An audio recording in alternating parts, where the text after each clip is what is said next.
Let's look at some different options for ripping-based activities. Ripping is really good because it works on using both hands together, so bimanual skills, and bilateral skills using both sides.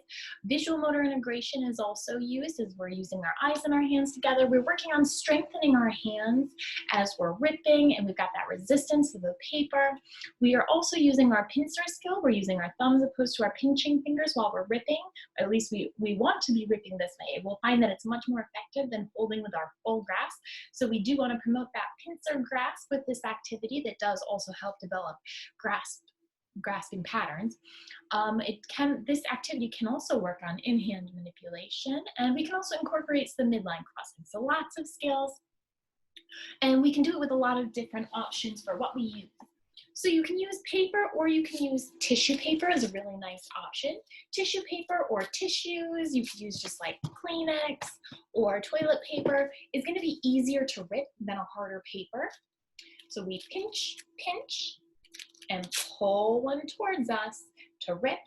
And then we can crumple those pieces up. Pinch, push, and push. And then we can do lots of things. This first one over here is green and red. I've got some green paper and some red paper.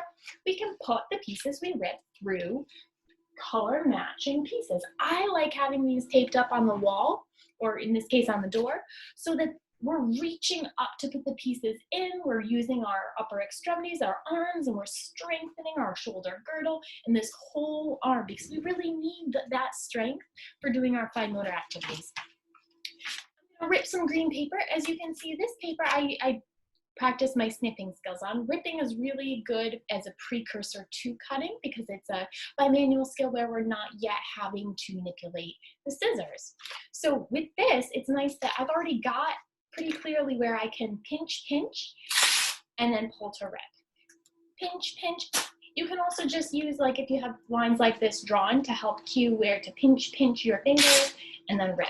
Oh, this one I'm going to keep ripping a bit smaller. We could also use junk mail for this. Now we'll pinch, push to crumple. Pinch, push, and crumple. My green piece, I'm going to sort through this one. And we could keep going with the paper. You can also, another thing you could do with these small pieces is use tweezers. So if you have a pair of tweezers, which are really great for working on visual motor skills, early tool manipulation, grasp development, we can then use it and we could put it in either an egg, put our pieces in an egg carton, or I've got an ice cube tray here I'm showing with pinch, push, rip. And you might want to first rip and crumple a whole bunch of pieces and then work on putting them or playing whatever game. But it's also fun to add more. That's ultimately up to you. So I did some green, red. Oh, I didn't show you. I have tape here on the wall. Pinch, push, crumple, and then I can stick my pieces that I've pinched and ripped and crumpled. And I am working on my visual motor skills. And look, I'm working on a vertical line too. So I'm recognizing my pre-writing strokes. Let's add, I could also do, so all I did is tape,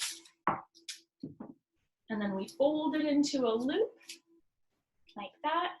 And then I'm going to stick this loop horizontally now. Now I have a horizontal line. I can keep ripping and crumpling and sticking my pieces to those tape pieces on the wall.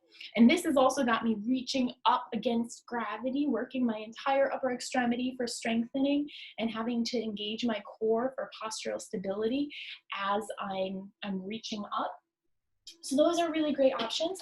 You could also have your child, or you guys could put your pieces in through the top of a bottle opening. I like having a small opening like this creamer bottle because that requires us to pinch and uses our visual motor to get right to that hole and put it in. Whereas if we had something that was wide open, we can use our whole hand and it's not fine motor skills at that point. So small opening. We talked about a lot of these things. Let's talk about the whisk. The whisk is another option. And we've got both hands that are going to be working together. This one's a little bit different. So my piece, I'm going to do a bit bigger. You could do about 4 pieces per page for the size whisk that I have. Different whisks have different sized holes. I want my piece so that it's small enough to fit between the holes, but not so small that it's falling out. And then in our couple pieces into our whisk. This is good fine motor pinching, ripping, crumpling, holding with one hand, stabilizing it, putting in with the other. So we've got bilateral skills again. And then once we've got our whisk full, we can go, and we could use this for a game like toss. We could toss it to a target. So I've got a box set up here. I'm going to use my eyes to look and watch where I'm aiming. I'm going to pull out my piece, hold, and try to see if we can make a basket, getting our pieces into a target. So those are some different options for what you can do with ripping activities. Have fun. See you next time.